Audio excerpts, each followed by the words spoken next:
వాక్యం మనం చూసుకుందాం. ఈరోజు దేవుని మాట మనం చూద్దాం. 2 తెస్సలోనికీయులకు రాసిన పత్రిక 3వ అధ్యాయం 3వ వచనం ప్రకారంగా, అయితే ప్రభువు నమ్మదగినవాడు, ఆయన మిమ్మల్ని స్థిరపరిచి దుష్టత్వం నుండి కాపాడును.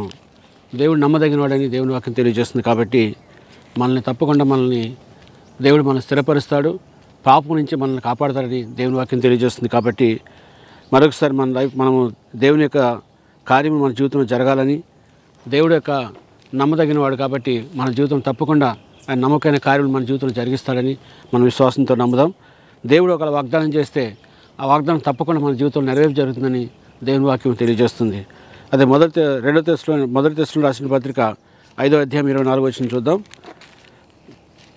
1 తెస్సలోనికీయులకు రాసిన పత్రిక 5వ అధ్యాయం 24వ వచనం, మిమ్మల్ని పిలిచేవాడు నమ్మకమైనవాడు కనుక అలాగూ చేయను. దేవుని వాక్యం తెలియజేస్తుందంటే మమ్మల్ని పిలిచినవాడు నమ్మదగినవాడు. అంటే మనల్ని దేవుడు పిలిచాడంటే మనం ఏదో గొప్పవారం అని కానీ ఇంకేదో కాదు, కానీ దేవుడు మన పట్ల ప్రణాళిక కలిగి ఉన్నాడు. కాబట్టి తన ప్రణాళిక చొప్పున మన జీవితంలో దేవుడు పిలుచుకున్నట్లుగా, God has plan for your life, దేవుడు నీ జీవితం కొరకు ఒక ప్రణాళిక కలిగి ఉన్నాడు. ఆ ప్రణాళిక చొప్పున దేవుడు మనల్ని పిలుచుకున్నట్లుగా మనకి దేవుని వాక్యం తెలియజేస్తుంది.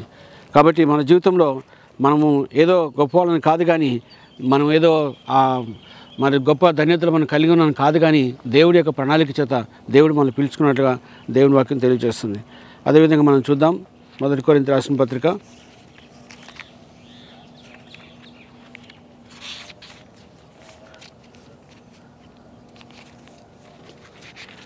1 రాసిన మొదటి పత్రిక చూద్దాం. 1వ అధ్యాయము 9వ వచనం, మన ప్రభు అయిన యేసుక్రీస్తు అని తన కుమారుడి సహవాసమును పిలిచిన దేవుడు నమ్మదగినవాడు.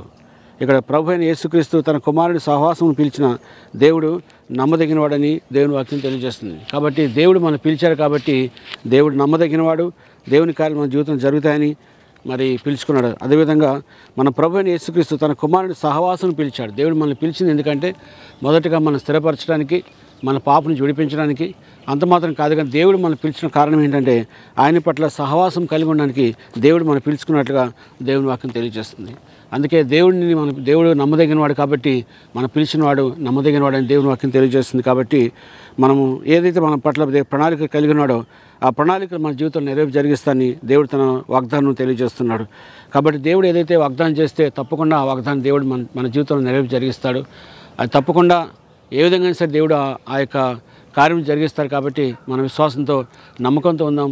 దేవుడు తప్పకుండా మన జీవితంలో కార్యం జరిగిస్తారని, ఎందుకంటే మన పిలిచిన వాడు నమ్మదగినవాడని దేవుని వాక్యం తెలియజేస్తుంది. కాబట్టి మన నమ్మదగినవాడు కాబట్టి ఆయన తప్పకుండా నమ్మకమైన పనులు మన జీవితం జరిగిస్తాడని నమ్ముతూ విశ్వాసంతో మనం ఈ దినము దేవునికి అప్పగించుకుందాం, ప్రార్థన చేసుకుందాం. మహోన్నతుడా, మీకే స్తోత్రం చెల్లిస్తున్నాం ప్రభా. దేవ, మరొకసారి మమ్మల్ని పిలిచినవాడు నమ్మదగినవాడని మీ వాక్యం జ్ఞాపకం చేసుకున్నాం ప్రభా.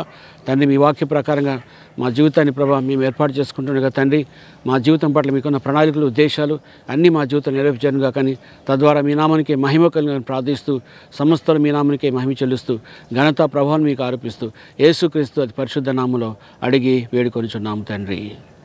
ఆమేన్. God bless you all.